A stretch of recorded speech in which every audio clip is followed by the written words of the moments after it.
ರಾಜ್ಯ ಗುತ್ತಿಗೆದಾರರ ಸಂಘದ ಅಧ್ಯಕ್ಷ ಮಂಜುನಾಥ್ ರಾಜ್ಯ ಸರ್ಕಾರದ ವಿರುದ್ಧ ಬೃಹತ್ ಆರೋಪವೊಂದನ್ನ ಮಾಡಿದ್ದಾರೆ.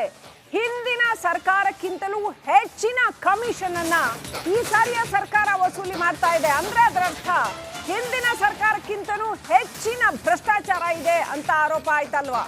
ಕಳೆದ ಬಾರಿಗಿಂತ ಅತಿ ಹೆಚ್ಚು ಕಮಿಷನ್ ವಸೂಲಿ ಮಾಡ್ತಾ ಇದ್ದಾರೆ. ಇಂದಿನ ಬಿಜೆಪಿ ಸರ್ಕಾರದ ವಿರುದ್ಧ 40% ಕಮಿಷನ್ ವಿಚಾರದಲ್ಲಿ ಹೋರಾಟ ಮಾಡಿಯೇ ಕಾಂಗ್ರೆಸ್ ಅಧಿಕಾರಕ್ಕೆ ಬಂದಿತ್ತು ಅನ್ನೋದನ್ನ ನಾವು ಮರೆಯುವ ಹಾಗಿಲ್ಲ. ಇದೀಗ ರಾಜ್ಯ ಗುತ್ತಿಗೆದಾರರ ಸಂಘದ ಅಧ್ಯಕ್ಷ ಮಂಜುನಾಥ್ ಆರೋಪ ಮಾಡ್ತಾ ಇದ್ದಾರೆ ಕರ್ನಾಟಕ ಸರ್ಕಾರದ ಮೇಲೆ. ಮಾತುಕತೆ ಆದ್ರೆ ಮಾತ್ರ ಕೆಲಸ, ಪೂಜೆ, ಸಚಿವ ಭೈರತಿ ಸುರೇಶ್ಗೆ ಬೇಕಾದವರಿಗೆ ಮಾತ್ರ ಗುತ್ತಿಗೆ, ಹೀಗೆ ಸಿಕ್ಕಾಪಟ್ಟೆ ಆರೋಪ ಮಾಡಿದ್ದಾರೆ. ರಾಜ್ಯ ಸರ್ಕಾರ ತಾರತಮ್ಯ ಮಾಡ್ತಾ ಇದೆ, ಜೊತೆಗೆ ಹೆಚ್ಚುವರಿ ಕಮಿಷನ್ ತಗೊಳ್ತಾ ಇದ್ದಾರೆ ಅನ್ನುವಂಥ ಆರೋಪವನ್ನು ಮಾಡಿದ್ದಾರೆ. ನಾವು ಪೂಜೆ ಮಾಡೋದ್ರಿಂದ ಹಿಡಿದು ಬದಲಾಗಿದೆ 40% ಅದು ಎಲ್ಲ ಸೇರಿತ್ತು. ಅಂದ್ರೆ ನಾವು ಪೂಜೆ ಮಾಡೋದ್ರಿಂದ ಹಿಡಿದು ನಮ್ಗೆಲ್ಲ ಗೊತ್ತಿರಬೇಕು, ಕೊನೆ ಕೆಲಸ ಮುಗಿಸೋವರೆಗೂ ದುಡ್ಡು ತಗೊಳ್ಳೋವರೆಗೂ 40% ಇತ್ತು. ಅದು ಸತ್ಯ. ಈಗ ಅದೇನಾಗಿದೆ ಅಂದ್ರೆ ಜಾಸ್ತಿ ಆಗಿಲ್ಲ ಅದು. ಬಟ್ ಪ್ರಾಬ್ಲಮ್ ಏನಾಗಿದೆ ಅಂದ್ರೆ ನಾವು ಕೊಡ್ತಕ್ಕಂಥ ಕಮಿಷನ್ ಜಾಸ್ತಿ ಆಗಿದೆ. ಹಣ ಬಿಡುಗಡೆ ಟೈಮಲ್ಲಿ ಏನು ಕಮಿಷನ್ ಕೊಡ್ತಿದೀವಲ್ಲ, ಹಳೆ ಸರ್ಕಾರಕ್ಕೆ ಈಗ ಜಾಸ್ತಿ ಆಗಿದೆ. ಟೋಟಲ್ ಎಷ್ಟಾಗಿದೆ ಅಂದ್ರೆ 40% ಜಾಸ್ತಿ ಆಗಿದೆಯಾ? 40% ಜಾಸ್ತಿ ಆಗಿದೆ. ಇಲ್ಲ ಇಲ್ಲ ಇಲ್ಲ 40% ಜಾಸ್ತಿ ಅಂತ ಹೇಳಿಕ್ಕೆ ಆಗೋದಿಲ್ಲ. ಪ್ರಾಬ್ಲಮ್ ಏನಾಗಿದೆ ಅಂದ್ರೆ ನಮ್ಗೆ ದುಡ್ಡೇ ಬಂದಿಲ್ಲ, ಇನ್ನೆಲ್ಲ 40%. ಆಮೇಲೆ ನಮ್ಗೆ ಈಗೆಲ್ಲ ಅದು ಲೋಕಲ್ ಕಾಂಟ್ರಾಕ್ಟರ್ಗಳು, ಲೋಕಲ್ ಪ್ರತಿನಿಧಿಗಳ ಮೇಲೆ ಡಿಪೆಂಡ್ ಆಗುತ್ತೆ. ಲೋಕಲ್ ಕಾಂಟ್ರಾಕ್ಟರ್ಗಳು ಕೆಲವೆಲ್ಲ ಹಂಗೆಲ್ಲ ಹೇಳಲಿಕ್ಕೆ ಆಗೋದಿಲ್ಲ. ಅದು ಯಾವ ರೀತಿ ನನ್ನ ಕಾಂಟ್ರಾಕ್ಟರ್ ಅಪ್ಪ, ನಾನೇನಿಲ್ಲ ನಾನು ಕೆಲಸ ಮಾಡ್ತೀನಿ. ಕೆಲವರು ಯಾರೋ ಒಬ್ಬ ಕಾಂಟ್ರಾಕ್ಟರ್ಗಳು ಎಲ್ಲ ತರದ ಪೂಜೆಯಿಂದನೂ ಕೊಟ್ಕೊಂಡು ಹೋಗ್ತಾರೆ. ಅಂದ್ರೆ ದಟ್ ಡಿಪೆಂಡ್ಸ್ ಆನ್ ದಟ್ ಜನಪ್ರತಿನಿಧಿಗಳು ಅವ್ರ ಮೇಲೆ ಡಿಪೆಂಡ್ ಆಗಿರುತ್ತೆ ಹೊರತು ನಾವು ಅವ್ರಿಗೆ ಏನಾಗ್ತದೆ, ಕೆಲವು ಕಡೆ ಹಾಗೆ ಏನೋ ಪೂಜೆ ಮಾಡ್ತಾರೆ, ಕೆಲವು ಕಡೆ ಇಲ್ಲಪ್ಪ ಫಸ್ಟ್ ನಮ್ಮ ಮಾತುಕತೆ ಆದ್ರೆ ಮಾತ್ರ ಪೂಜೆ ಮಾಡ್ತೀವಿ ಅಂತ ಹೇಳ್ತಾರೆ. ನಾನು ಹೇಳಿದ್ವಲ್ಲ ನನ್ನ ದೌರ್ಭಾಗ್ಯ ಅಂತ ಹೇಳಿ ಕೊನೆಗೆ ಅದಾದ್ಮೇಲೆ ಕೊನೆಗೆ ಕೆಲಸ ಅಂತ ಬರುತ್ತೆ. ಈಗ ಕೆಲಸ ಮಾಡೋದು ಸುಲಭ ಇಲ್ಲ ಸ್ನೇಹಿತರೆ, ನಿಮ್ಗೆಲ್ಲ ಗೊತ್ತಿರಬೇಕು. ನಾವು ಹಳ್ಳಿನಲ್ಲಿ ಕೆಲಸ ಮಾಡೋದು ಬಹಳ ಕಷ್ಟ ಆಗ್ತಿದೆ. ಯಾಕಂದ್ರೆ ಅದು ನಮ್ಮಲ್ಲಿ ಹ್ಯಾಕ್ಟ್ ಪ್ರಕಾರ ಏನ್ ಗೊತ್ತಾ, ಮೂಕರ್ಜಿಗಳು ಬರುವಂತ ಕೆಲಸಗಳು ಇದು ಸುಮಾರು ಮೊನ್ನೆಷ್ಟು ಜಾರಕಿಹೊಳಿ ಸಾಹೇಬ್ ಚರ್ಚೆ ಮಾಡಿದ್ವಿ. ಮೂಕರ್ಜಿಗಳು ತುಂಬಾ ಬರ್ತಾ ಇದ್ದಾರೆ. ಯಾರೇ ಆಗಲಿ ನಾನು ಒಬ್ಬ ಪ್ರತಿನಿಧಿ ಅಂತಾರೆ ಬರ್ತಾರೆ, ಮೂಕರ್ಜಿಗಳು ಬರ್ತಾರೆ, ಅಥವಾ ಬೇರೆ ತರ ಮಾತುಗಳು ಆಡ್ತಾರೆ. ಇಷ್ಟೆಲ್ಲ ಸಮಸ್ಯೆಗಳು ಇರೋದ್ರಿಂದ ಕಾಂಟ್ರಾಕ್ಟರ್ಗಳಿಗೆ ಕಷ್ಟ ಮಾಡೋದು ತುಂಬಾ ಕಷ್ಟ ಆಗಿದೆ. ಆದ್ರೆ ಒಂದು ಕೊನೆಗೆ ತಾತ್ಪರ್ಯ ಸಂಬಂಧ ಹೇಳ್ಬೇಕಂದ್ರೆ ಹಳೆ ಸರ್ಕಾರಕ್ಕಿಂತ ಹೊಸ ಸರ್ಕಾರದಲ್ಲಿ ಭ್ರಷ್ಟಾಚಾರ ಜಾಸ್ತಿ ಇದೆ. ಸತ್ಯವಾಗಿದೆ 40%, ಅದು ಎಲ್ಲ ಸೇರಿತ್ತು. ಇನ್ನಷ್ಟು ಅಪ್ಡೇಟ್ ಪಡ್ಕೊಳ್ಳೋಣ. ನಮ್ಮ ಪ್ರತಿನಿಧಿ ಭೀಮಾ ನಾಯಕ್ ಫೋನ್ ಕನೆಕ್ಟ್ ಆಗಿದ್ದಾರೆ. ಭೀಮಾ ನಾಯಕ್, ಇದು ಸರ್ಕಾರದ ವಿರುದ್ಧ ಒಂದು ದೊಡ್ಡ ಆರೋಪ. ಕಳೆದ ಸರ್ಕಾರದಲ್ಲಿ ಇದೇ ಆರೋಪಕ್ಕೆ ಸರ್ಕಾರ ಬಿದ್ದೋಯ್ತು ಅನ್ನೋದನ್ನ ನಾವು ನೆನ್ಪಿಟ್ಕೊಳ್ಬಹುದು. ಏನೆಲ್ಲ ಆಯ್ತು ಅನ್ನೋದನ್ನ ನೋಡಿದ್ವಿ. ಈಗ ಅಂಥದ್ದೇ ಒಂದು ಬೃಹತ್ ಆರೋಪವನ್ನ ಮಂಜುನಾಥ್ ಅವರು ಮಾಡಿದ್ದಾರೆ. ಏನೆಲ್ಲ ಹೇಳಿದ್ರು ಮಂಜುನಾಥ್ ಅವರು? ಈ ಆರೋಪದ ಹಿಂದಿನ ಹುರುಳೇನು? ಭೀಮಾ ನಾಯಕ್. ಎಸ್ ಶ್ರೀಲಕ್ಷ್ಮಿ, ಇವತ್ತೇನು ರಾಜ್ಯ ಗುತ್ತಿಗೆದಾರರ ಸಂಘದ ವತಿಯಿಂದ ಒಂದು ಸನ್ಮಾನ ಕಾರ್ಯಕ್ರಮ ಇತ್ತು. ಆ ಕಾರ್ಯಕ್ರಮದಲ್ಲಿ ರಾಜ್ಯ ಗುತ್ತಿಗೆದಾರರ ಸಂಘದ ರಾಜ್ಯಾಧ್ಯಕ್ಷರಾಗಿರುವಂತಹ ಆರ್ ಮಂಜುನಾಥ್ ಅವರು ಭಾಗವಹಿಸಿದ್ರು. ಆ ಭಾಷಣದ ವೇಳೆಯಲ್ಲಿ ಅವರು ಸಾಲು ಸಾಲು ಆರೋಪಗಳನ್ನ ಮಾಡಿರುವಂತದ್ದು, ಜೊತೆಗೆ ಸರ್ಕಾರದ ವಿರುದ್ಧ ಅನೇಕ ಹೊಸ ಬಾಂಬ್ಗಳನ್ನ ಸಿಡಿಸಿರುವಂತದ್ದು. ಹಿಂದಿನ ಸರ್ಕಾರಕ್ಕಿಂತ ಈ ಸರ್ಕಾರದಲ್ಲಿ ಭ್ರಷ್ಟಾಚಾರ ಜಾಸ್ತಿ ಆಗಿದೆ. ಈ ಸರ್ಕಾರದಲ್ಲಿ ನಾವು ಕೊಡುವಂತ ಕಮಿಷನ್ ಹಿಂದಿನ ಸರ್ಕಾರದಕ್ಕಿಂತ ಜಾಸ್ತಿ ಆಗಿದೆ. ಮಾತುಕತೆ ಆದ್ರೆ ಮಾತ್ರ ಪೂಜೆ ಮಾಡ್ತೇವೆ ಎನ್ನುವಂತ ಪರಿಸ್ಥಿತಿ ಈಗಿನ ಸರ್ಕಾರದಲ್ಲಿ ಬಂದೊದಗಿರುವಂತದ್ದು. ಜೊತೆಗೆ ಕಳೆದ 9 ಇಲಾಖೆಗಳಲ್ಲಿ 32,000 ಕೋಟಿ ಅನುದಾನ ನಮಗೆ ಬರಬೇಕಾಗಿದೆ. 9 ಇಲಾಖೆಗಳಿಂದ ಬರಬೇಕಾಗಿರೋ ಹಣ ಇಲ್ಲಿವರೆಗೂ ಬಿಡುಗಡೆ ಆಗಿಲ್ಲ. ಈ ಸರ್ಕಾರ ನಮ್ಮಿಂದಲೇ ಬಂದಿದ್ದು. ಈ ಹಿಂದೆ ನಮ್ಮಿಂದನೇ ಆರೋಪ ಕೇಳಿ ಬಂದಿತ್ತು. ಆವಾಗ ಈ ಸರ್ಕಾರ ಬರ್ಲಿಕ್ಕೆ ನಾವೇ ಕಾರಣ. ಹಾಗಾಗಿ ಸಿಎಂ ಇದನ್ನ ಮನಗಂಡು ನಮಗೆ ಬರಬೇಕಾದ ಬಾಕಿ ಹಣವನ್ನ ಬಿಡುಗಡೆ ಮಾಡಬೇಕು ಅನ್ನುವಂತ ಆರೋಪವನ್ನ ಆಗ್ರಹವನ್ನ ಒಂದೆಡೆ ಮಾಡಿದ್ರೆ, ಕಳೆದ 3-4 ವರ್ಷಗಳಿಂದ ನಮಗೆ ಸರಿಯಾಗಿ ಅನುದಾನ ಬರ್ತಾ ಇಲ್ಲ, ನಾವೆಲ್ಲರೂ ಸಂಕಷ್ಟದಲ್ಲಿದ್ದೇವೆ ಎನ್ನುವಂತ ಮಾತನ್ನ ಹೇಳಿರುವಂತದ್ದು. ಜೊತೆಗೆ ಮತ್ತೊಂದು ಗಂಭೀರ ಆರೋಪ ಮಾಡಿರುವಂತದ್ದು ಏನಂದ್ರೆ, ನಗರಾಭಿವೃದ್ಧಿ ಸಚಿವರಾಗಿರುವಂತ ಭೈರತಿ ಸುರೇಶ್ ಏನಿದ್ದಾರೆ, ಕೇವಲ ಅವರಿಗೆ ಬೇಕಾದವರಿಗೆ ಮಾತ್ರ ಗುತ್ತಿಗೆದಾರರಿಗೆ ಬೇಕಾದವರಿಗೆ ಮಾತ್ರ ಕಾಂಟ್ರಾಕ್ಟ್ ಗಳನ್ನ ನೀಡ್ತಿದ್ದಾರೆ.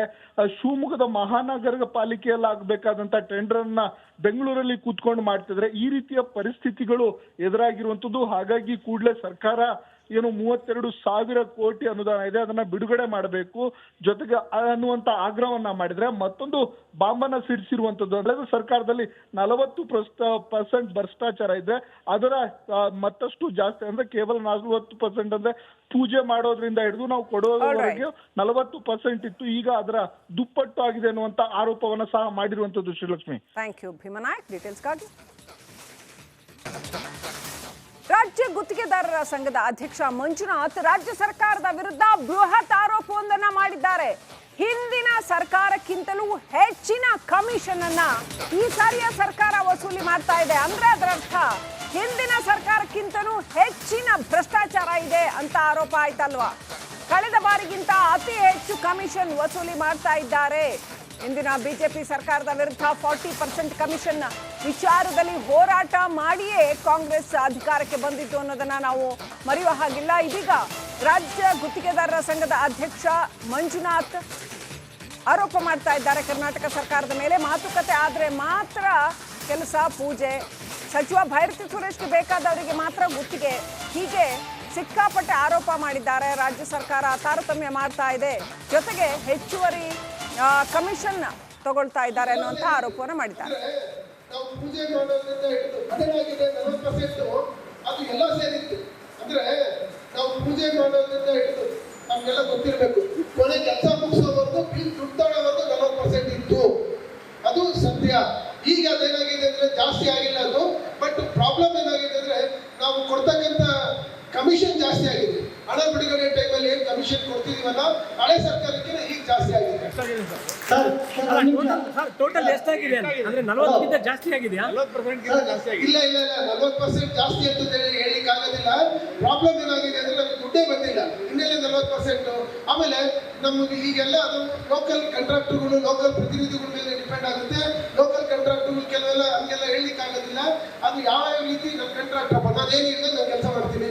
ಕೆಲವರು ಯಾರೋ ಒಬ್ಬ ಕಾಂಟ್ರಾಕ್ಟರ್ಗಳು ಎಲ್ಲ ತರದ ಪೂಜೆಯಿಂದಲೂ ಕೊಟ್ಕೊಂಡು ಹೋಗ್ತಾರೆ. ಅಂದ್ರೆ ದಟ್ ಡಿಪೆಂಡ್ಸ್ ಆನ್ ದಟ್ ಜನಪ್ರತಿನಿಧಿಗಳು ಅವ್ರ ಮೇಲೆ ಡಿಪೆಂಡ್ ಆಗಿರುತ್ತೆ ಹೊರತು ನಾವು ಅವ್ರಿಗೆ ಏನಾಗ್ತದೆ ಕೆಲವು ಕಡೆ ಹಾಗೆ ಏನು ಪೂಜೆ ಮಾಡ್ತಾರೆ, ಕೆಲವು ಕಡೆ ಇಲ್ಲಪ್ಪ ಫಸ್ಟ್ ನಮ್ಮ ಮಾತುಕತೆ ಆದ್ರೆ ಮಾತ್ರ ಪೂಜೆ ಮಾಡ್ತೀವಿ ಅಂತ ಹೇಳ್ತಾರೆ. ನಾನು ಹೇಳಿದ್ವಲ್ಲ ನನ್ನ ದೌರ್ಭಾಗ್ಯ ಅಂತ ಹೇಳಿ ಕೊನೆಗೆ ಅದಾದ್ಮೇಲೆ ಕೊನೆಗೆ ಕೆಲಸ ಅಂತ ಬರುತ್ತೆ.